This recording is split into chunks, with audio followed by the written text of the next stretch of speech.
नमस्कार दोस्तों, मेरा नाम है हेमंत खंडेलवाल और मैं आपका स्वागत करता हूं मेरे चैनल लॉ टाइम में।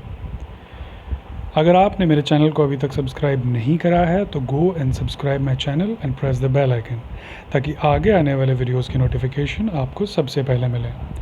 आज हम लोग बात करने वाले हैं गोल्डन रूल ऑफ इंटरप्रिटेशन की।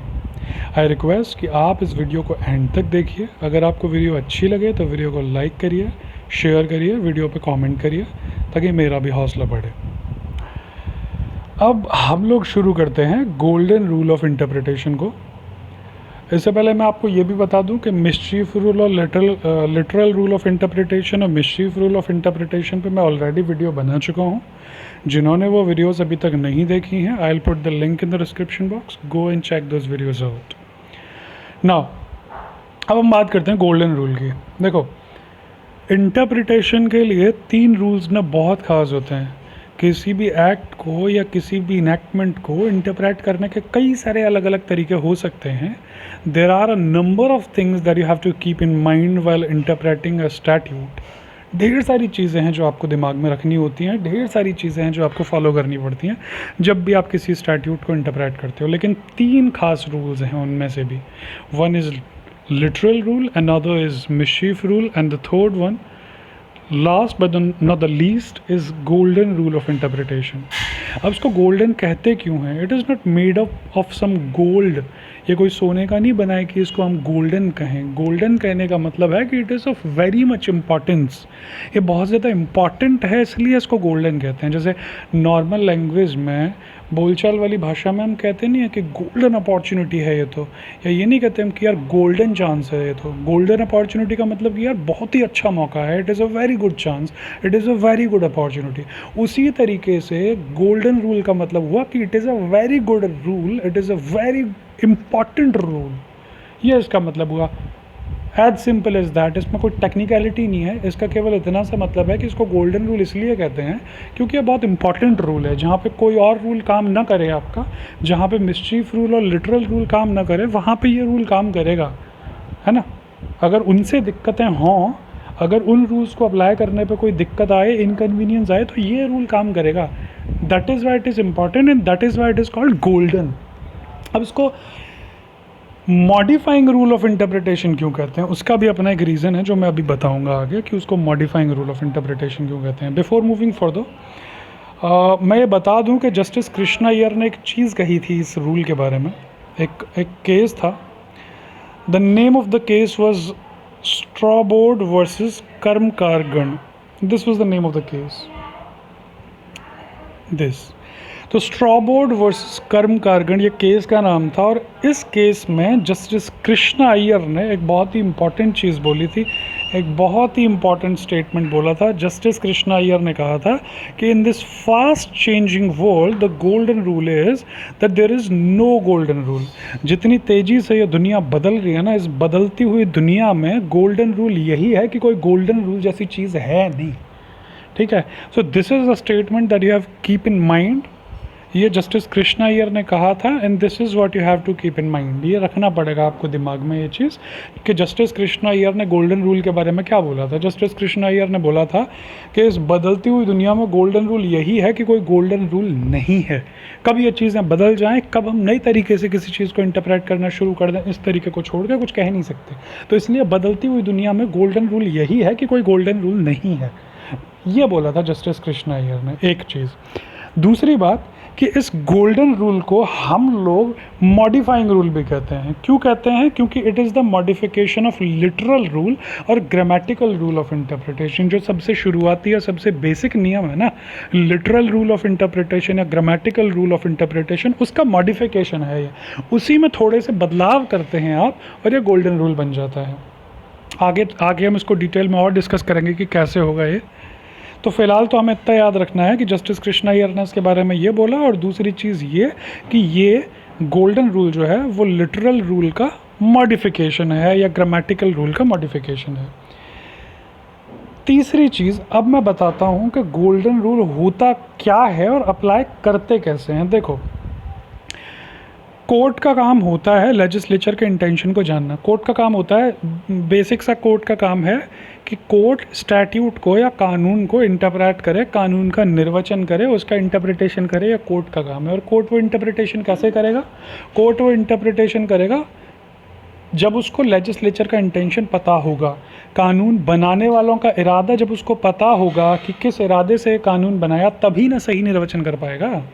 अगर उसको अगर कोर्ट को यही नहीं मालूम कि किस इंटेंशन से लॉ बनाया गया, अगर कोर्ट को लेजिस्लेचर का इंटेंशन ही नहीं मालूम, तो उस कानून का सही से इंटरप्रिटेशन भी नहीं कर पाएगा कोर्ट। ऑब्वियस सी चीज़ है। तो अब लेजिस्लेचर का इंटेंशन पता कैसे करता है कोर्ट? लेजिस्लेचर का इंटेंशन पता करने का सिंपल सा तरीका है कि कानून में भैया जो भी लैंग्वेज लिखी हुई है, जो भी लाइन्स लिखी हुई हैं, उनको उनका नॉर्मल मतलब दे दो, उनको उनका ऑर्डिनरी मतलब दे दो, लिटरल मतलब दे दो, उनको लिटरली ट्रांसलेट कर दो शाब्दिक तौर पे। जो भी उनका मतलब है उनको वैसा कि वैसा आप ट्रांसलेट कर लो, यही तो होगा। तो कोर्ट यही काम करता है। कोर्ट व्यवस्थापिका का उद्देश्य जानने के लिए, लेजिस्लेचर का इंटेंशन जानने के लिए, किसी भी कानून में इस्तेमाल हुए शब्दों को जैसा के तैसा निर्वचन कर देती है, उनको जैसा के तैसा मतलब दे देती है। अब कई बार तो वो मतलब बैठता है सटीक, कई बार तो उस मतलब को कई बार तो उन शब्दों को जैसा के तैसा मतलब देने पे एक सटीक अर्थ बैठता है, एक प्रॉपर निर्वचन हो जाता है। लेकिन कभी कभी दिक्कतें हो जाती हैं। कभी कभी क्या होता है कि अगर आप किसी भी सेक्शन को, किसी भी प्रोविज़न को, किसी भी प्रावधान को अगर आप शाब्दिक अर्थ देने की कोशिश करते हो, अगर कोर्ट कभी भी किसी कानून को, किसी सेक्शन को या किसी प्रावधान को शाब्दिक अर्थ देने की कोशिश करता है, तो मतलब बैठ नहीं पाता।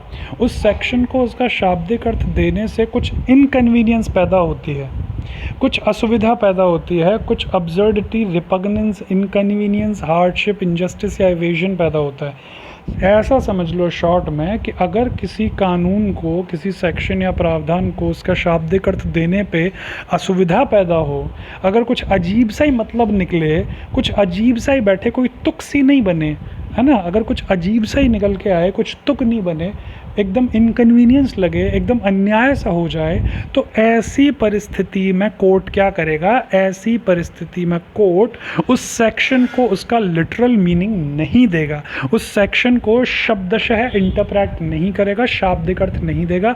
उस सेक्शन का या उन शब्दों का मतलब उस हद तक बदल देगा जिस हद तक ऐसा करना ज़रूरी है उस इनकन्वीनियंस, हार्डशिप या इनजस्टिस को अवॉइड करने के लिए। ठीक है। किसी भी सेक्शन या प्रावधान को अगर कोर्ट किसी सेक्शन या प्रावधान को शाब्दिक अर्थ देने की कोशिश कर रहा है, तो उससे असुविधा पैदा हो रही है, अन्याय पैदा हो रहा है, अब्सर्डिटी पैदा हो रही है, अजीब सी चीज़ निकल के आ रही है। तो ऐसी परिस्थिति में कोर्ट उस इनजस्टिस से बचने के लिए, ऐसी परिस्थिति में कोर्ट क्या करेगा? ऐसी परिस्थिति में कोर्ट उस सेक्शन को उसका शाब्दिक अर्थ नहीं देगा, बल्कि उस सेक्शन के अर्थ को उस हद तक मॉडिफाई कर देगा जिस हद तक ऐसा करना ज़रूरी है उस अन्याय, असुविधा, इनजस्टिस, हार्डशिप, इनकन्वीनियंस, अब्सर्डिटी से बचने के लिए। ठीक है। जिस हद तक, ऐसा नहीं है कि अब पूरा, इसका मतलब ये भी नहीं समझ सकते कि हम कोर्ट का जो मन आएगा उस हद तक मॉडिफाई कर देगा, ऐसा भी नहीं है। यहाँ पे ये चीज़ आप याद रखो, the thing to be kept in mind is कि कोर्ट अपनी मर्जी से उसका मतलब नहीं बदल सकता कि जितना मन आया उतना बदल दिया, ये नहीं होगा। कोर्ट किसी भी कानून के मतलब को या किसी भी सेक्शन के मतलब को मनचाहे तरीके से नहीं बदल सकता। ठीक है। वो उसको उसी हद तक बदलेगा जिस हद तक ऐसा करना ज़रूरी है उस अन्याय से बचने के लिए। तो दो चीज़ें इंपॉर्टेंट हो जाती हैं। पहली बात तो ये कि ये रूल का एप्लीकेशन कब होगा? इस रूल का एप्लीकेशन तब होगा जब लिटरल रूल से काम नहीं बन रहा है या लिटरल रूल को अप्लाई करने पे अब्सर्डिटी, इनकन्वीनियंस, असुविधा पैदा हो रही है, अन्याय पैदा हो रहा है। ठीक है। तो ऐसी परिस्थिति में कोर्ट उस सेक्शन या कानून के शाब्दिक मतलब को उस हद तक बदल देगा जिस हद तक ऐसा करना ज़रूरी है उस अन्याय या इनकन्वीनियंस से बचने के लिए। ठीक है। अब मान लो अगर किसी कानून को शाब्दिक अर्थ देने पे कोई असुविधा पैदा ही नहीं हो रही है, तो फिर गोल्डन रूल अप्लाई करने की ज़रूरत है क्या? बिल्कुल नहीं है। अगर किसी सेक्शन को या किसी प्रावधान को शाब्दिक अर्थ देने पे, लिटरल मीनिंग देने पे कोई दिक्कत पैदा ही नहीं हो रही, कोई इनकन्वीनियंस हो ही नहीं रहा, कोई इनजस्टिस हो ही नहीं रहा, तो ऐसी परिस्थिति में गोल्डन रूल के एप्लीकेशन को कोई स्कोप ही नहीं बचता। गोल्डन रूल को अप्लाई करने की ज़रूरत ही नहीं है। गोल्डन रूल केवल तब अप्लाई होगा जब लिटरल रूल अप्लाई करने से दिक्कतें आ रही हैं।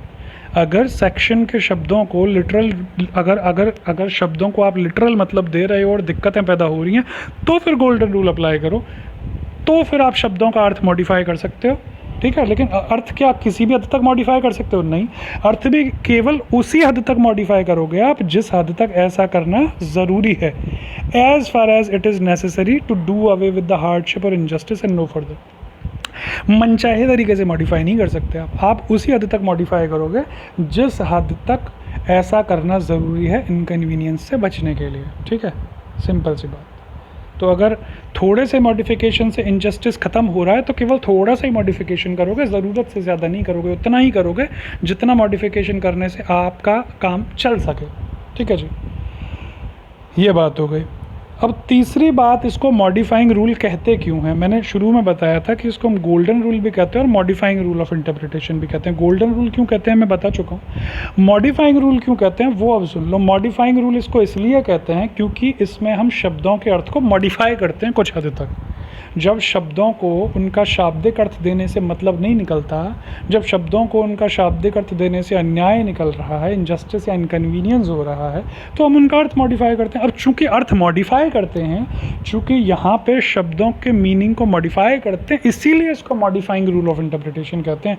There is no other reason for calling it modifying rule of interpretation, ठीक है। इसके अलावा और कोई रीज़न है नहीं जिसकी वजह से हम इसको मॉडिफाइंग रूल कहें। अब इसमें दो केसेस आ जाते हैं which are very important, state of Madhya Pradesh versus Azad Bharat finance company and another is Lee versus Knapp. तो पहले हम लोग ली वर्सेस नैप के केस को करते हैं, ठीक है।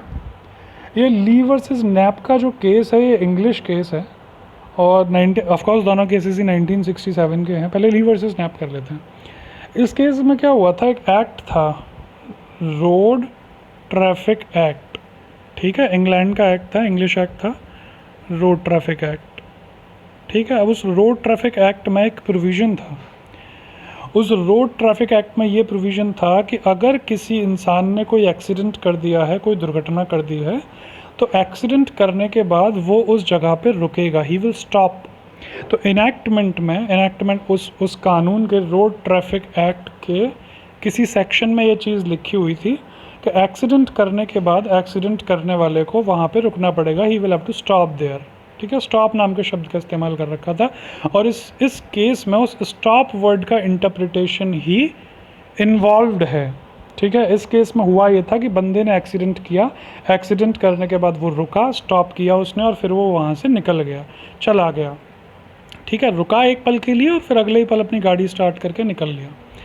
अब यहाँ पे कोर्ट ने ये बोला कि ये जो स्टॉप शब्द है, अब चूंकि कानून में कहीं ये नहीं लिखा हुआ था कि उसे 2 घंटे रुकना है या रुके ही रहना है, कानून में बस ये बोला था कि उसको रुकना है, ये नहीं लिखा था कि रुकने के बाद जाना भी नहीं है या कितने टाइम रुकना है, ऐसा कुछ नहीं लिखा हुआ था, ठीक है। तो अगर आप उस इनैक्टमेंट को उसका शाब्दिक अर्थ दो तो उस हिसाब से तो कोई भी इंसान एक्सीडेंट करेगा, 2 सेकंड के लिए गाड़ी रोकेगा और फिर उसके बाद निकल जाएगा, फिर तो उस सेक्शन को डालने का कोई मतलब ही नहीं है, फिर तो उस सेक्शन को डालने का पर्पज़ ही ख़त्म हो जाता है। तो इसका मतलब तो ये हुआ कि अगर आप इस स्टॉप वर्ड को उसका लिटरल मीनिंग देते हो तो उससे तो असुविधा हो रही है, उससे तो इनजस्टिस हो रहा है, कोई तुक ही नहीं बैठ रही है, अजीब सा मतलब निकल रहा है। तो ऐसी परिस्थिति में वहाँ के कोर्ट ने, इंग्लिश कोर्ट ने मॉडिफाई किया इसके मीनिंग को, स्टॉप वर्ड के मीनिंग को मॉडिफाई किया।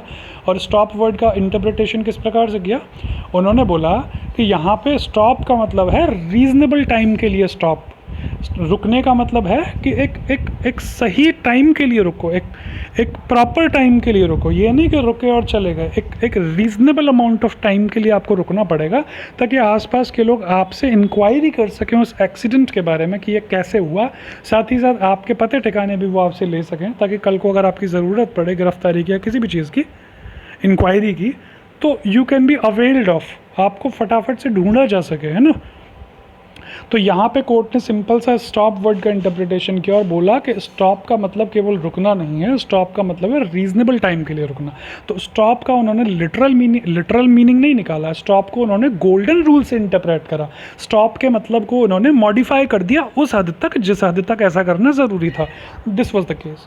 अनदर केस जो है दूसरा, state of Madhya Pradesh versus Azad Bharat finance company, ये इंडियन केस है। इस केस में क्या हुआ था, आज़ाद भारत फाइनेंस कंपनी जो है, इसके ट्रक थे कुछ, इसका एक ट्रक था आज़ाद भारत फाइनेंस कंपनी का, और उस ट्रक को पकड़ लिया गया कॉन्ट्राबैंड ऑफ ओपीएम ले जाने के चक्कर में, कॉन्ट्राबैंड ओपीएम ले जाने के चक्कर में, कि कुछ अफीम थी जो कि प्रतिबंधित थी, कॉन्ट्राबैंड थी, और उस अफीम को उसका ट्रक ले जा रहा था, उस ट्रक में वो अफीम पकड़ी गई, उस ट्रक को कर दिया गया कॉन्फिस्केट, ट्रक को कर लिया गया जब्त, ओपीएम एक्ट के अंदर उस ट्रक को जब्त कर लिया गया, कॉन्फिस्केट कर लिया गया।